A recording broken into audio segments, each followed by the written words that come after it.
Yo, what up, though, ladies and gentlemen? Back at it again with another video. You know, we improving every day. First things first, let me give a shout out to my Black Student Union here up at the University of Michigan in Ann Arbor. I just wanted to get that out the way first while I got that merch on my chest. Secondly, I'm gonna try to do this video without my glasses on just because I didn't like the glare that you could see in the reflection coming from my ring light. So, you know, if you see me squinting a little bit, trying to, keep track of my board, ignore that. I might even just end up throwing my glasses on at some point in the video if it become too crazy with the squinting and everything. But on to the video. So here you see at the top of my whiteboard here today, we're gonna be talking about consistency. Now, consistency is in black because that's the broad topic. In blue, we have consistency in the gym, step by step. Now, why I can't just do consistency across the board, with gym, diet and nutrition, habit tracking, is because each of those three things has certain things that of course overlap because they are all setting new habits in your life, but they each have their own nuances at the same time. So I can make a different video for all three, honestly. So that's why I pinpointed it for this video with consistency in the gym. So we're not gonna waste no time, we're gonna get right into it. First things first, you need to establish acceptance, right? You see, if you can see what I got written right here, it says you will mess up. And I have underlined will.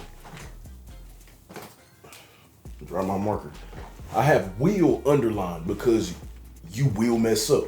Whenever you are starting a new habit in your life, trying to introduce something that's completely new, something that maybe you've never done before, something that it's been a very long time since you've done it last before, you gonna mess up. I really hate the notion that when we start things, we gotta do it perfectly or we shouldn't do it at all, right? Because we humans, we people. We each got lives. Some of us are responsible for other people's lives. We got a lot going on, right, as people. You gonna mess up. Understand early on, accept that about the process. Part of the process is failing. If the whole process is perfect, you never really learning nothing. You're not learning nothing about the process itself. You're not learning nothing about yourself. So you gonna make errors. You gonna miss some workouts. You gonna not work out because you don't feel like it one day. One day you gonna feel like taking a nap. Another day, you might just not be able to prevent it at all. You just gonna have to say, I gotta skip this session. Understand that early on. Be okay with it. Accept it. Take it day by day. Take it day by day. So you don't want to look too far into the future when you're trying to establish this new habit in your life. I say at the furthest, take it 1 to 2 weeks out, but I prefer take it day by day. Say, on this day, I want to accomplish X, Y, Z. You scratch that off. Tomorrow, I want to do X, Y, Z. Whoops, didn't do X. Move on to the next day, right? So that's step number one. Step number two, which is probably my favorite, which ties into what we were just talking about with step one, is to end the all or nothing way of thinking. Now, what I have written in the green is become okay with missing one workout because the next session is still gonna count, right? Kind of like how we were talking about with step one, the idea that is gonna be perfect or not, or don't do it at all. The all or nothing mentality that a lot of people end up having when starting new habits, period. But especially things like the gym is, okay, let's say they go one day, they go the next day they got playing, they go. Then they miss the third day. What a lot of people end up making the mistake of doing is saying, damn, I went the first day, I went the second day, I done missed the third day.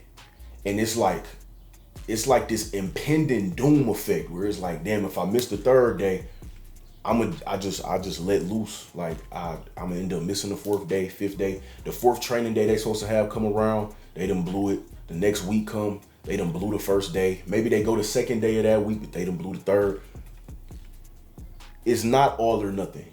If you know you want to work out 4 days a week, that does not mean you have to always go exactly 4 days a week every week. You know what I'm saying? Life happens. You happen as a person. So life happens. Maybe you got to stay overtime at your job. Maybe you a student like I am in this exam season and you got this class you're struggling with. So you got to choose whether you want to study for this exam for another hour or go train. All kind of decisions we going to have to make in life where you're going to have to pick and choose the gym or something else. And sometimes you're going to have to pick something else, and that's completely fine. Sometimes just as a person, as a human being, we have emotions. We have a mental state that's constantly changing and shifting. hopefully always for the better, but sometimes it's not. Sometimes you wake up and it's just one of them days where, you might wake up and, you can barely do the things that you are strictly obligated to do to survive, let alone the extracurricular stuff, the stuff that you're trying to add into your life. It might just not be happening that day. You feel me? Understand that that's fine. That one session you miss is not going to ruin your progress. That one session you miss is that one session you missed. You still got the next session and the next session and the session after that one. You feel me? So stop the all or nothing thinking. It's easier said than done, but just understand that that's extremely unhealthy when you're trying to start going to the gym consistently and trying to stay your ass in that gym. Step number 3, realistic scheduling. So this kind of ties into step number 2. With realistic scheduling, you want to make sure that whatever goal you got in terms of your exercise frequency, you want to make sure that that goal makes sense. Like, don't be dumb. Don't be overzealous is the way I put it. Don't be overzealous because you will overshoot. What do I mean by overshoot? You're going to put too much on your plate. That's all that means when you being overzealous. And the zeal is a good thing. That energy, that enthusiasm that you may have in the beginning before you even do anything is going to be good. It's like, I got this workout routine together. I got these new gym clothes. I went grocery shopping 2 days ago, got all new groceries. I'm ready to go that first day of the gym tomorrow. I'm ready.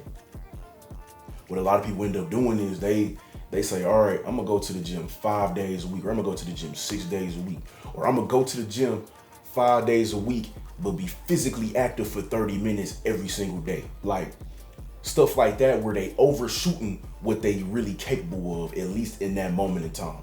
So let's say it's me, for example. I'm a student. It's not the semester right now, but let's say it's during the semester, it's midterm season. All right, I know I got 4 or 5 midterms I got to study for. I might have a paper to write. I might have to do a project. The other 3 is exams. And then you might be working at the same time. I have to know at that moment, if I'm trying to start going to the gym around that time, I'm not going to say, all right, bet, I'm going to go to the gym 6 days a week. That don't make sense because I'm too busy. I got too much going on. I got to make the decision that's more feasible, right? So 2 days a week, 3 days a week. If I could do 4 days a week, maybe I push it to 4. But you want to make sure that the standard that you set for yourself is not too high. You know what I'm saying? And when I said standard, I probably shouldn't even say standard, because really, like, your exercise frequency is not a standard that you have to meet. Like, it's not like, oh, the top of the top, go to the gym 7 days a week and only the noobs go to the gym 2 days a week. It's not even, so not a standard, but what you tell yourself that you want to do and what you want to achieve, make sure that it's actually within arm's reach. You don't want to overshoot and shoot over the backboard. Now, for the past month, you done said you was gonna go to the gym 6 days a week, and you have a program that's 6 days a week, and you done only went twice. When really you could have had a decent program that fits going to the gym twice a week, and you would have went twice a week, and it would have fit within your life schedule. So that's rule number 3. Step number 4 is to reward yourself appropriately, right? What I have written in green, over rewarding leads to under appreciation. So we're going to get into that first. What do I mean by over rewarding leads to under appreciation? Let's say you've been going to the gym, you've been hitting the amount of days you want to go. Maybe you missed a day in this week, maybe you missed a day in the third week, but you've made over 80% of your scheduled gym visits, right? So you meeting your goal, you seeing results. What a lot of people end up doing, and I've had to say that with all of these, what a lot of people end up doing is, let's say they go to the gym for the first day. They say, oh man, I went to the gym. My Apple Watch said I burned X amount of calories, or I lifted this amount of pounds. I'm gonna go get my favorite dessert tonight, and I'm gonna eat that as a reward for myself, right?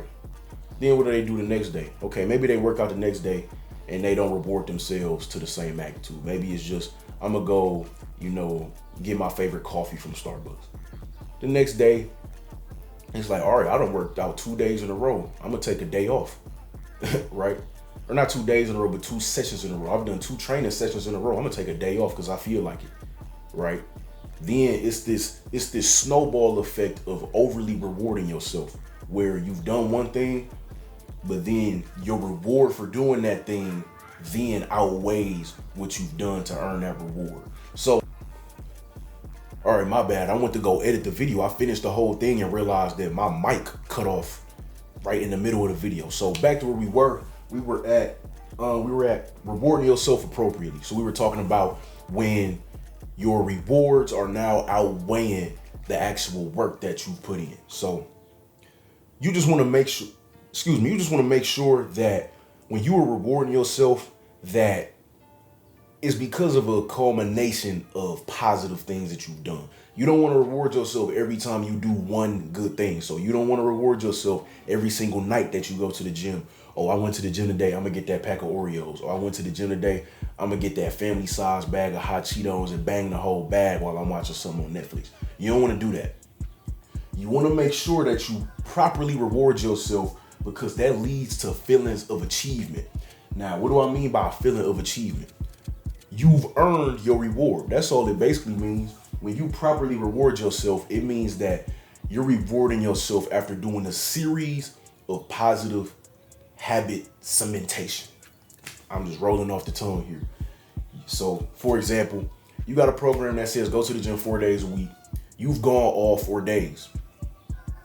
You will say, all right, for sure, I went all 4 days this week that I was scheduled to. I trained hard in all 4 sessions. Each session was good. I put forth my all. Saturday night, I'm going to go out with my friends to this restaurant, and I'm going to give me a burger and some fries. Or, I'm going to go out with my family on Friday night, and I'm going to get some ice cream and cake, whatever. It could be whatever kind of food reward you want to give yourself. And rewards aren't always food. I jump to that because I'm a foodie. I really like sweets. I like going out to eat. So that's the first thing I thought in my head. But your reward system can be anything that, is best suited for you. But you want to make sure that you're giving yourself one reward for multiple accomplishments, right? So it could be 2 gym days, 3, 4, however much your schedule says. But just make sure that you're giving one reward for multiple accomplishments. You don't want to make it a 1-to-1 ratio because you're not feeling like you earned it. You want to make sure that you feel like you earned that foodie reward, or you earned maybe that extra time on the video game, or you've earned that night at the bar, whatever it is. You want to feel like you've put in the work to say, all right, for sure, I'm here, I'm comfortable, I feel like I earned it, I deserve this reward for myself. Boom. Not sitting up rewarding yourself while feeling bad for yourself, saying, damn, I know I shouldn't be eating this, I know I shouldn't be here right now, man, I need to go back in the gym right now. Like, you want to avoid that. So moving on, I don't know where my black marker went. I was using my pointer. Oh, there it is. Moving on from 4, we're going to move to step number 5, which is accountability. Now, what I have written here in green is that you know you. And what I mean by that is we all have at least somewhat of an understanding of what best holds us accountable, right? And everybody's different. So, for example, I'm not the type of person who is held accountable by external things personally. Just so if I got a friend, I tell that friend, hey, I'm about to start doing XYZ, can you hold me accountable? Or if it were to be going to the gym or going somewhere, I'm not gonna say, hey, can you start coming with me here? It's gonna help me hold myself accountable. I don't have that element in me where I'm gonna care if I fall off the wagon with that friend, right? Like, the friend is not what's gonna keep me on my trail. I have to really hold myself accountable, or else I'm not really gonna hold myself accountable in the situation. And that's not to say that I'm better than somebody. That's not to say, oh, my mental toughness is better than yours just because I prefer to hold myself accountable. A lot of people prefer external accountability and get the same results as I would. So that could be having a friend start coming with you to the gym, so that on them days when you saying, I'm too tired, I don't want to go to the gym, they gonna say, get your lazy ass up, let's go to the gym like we said we was. You feel me? That's what they gonna do if they're a good accountability partner. And accountability partners goes way beyond, just having in real life friends. I know a lot of people, especially people of my generation, I'm Gen Z, what a lot of people do, they start going to the gym.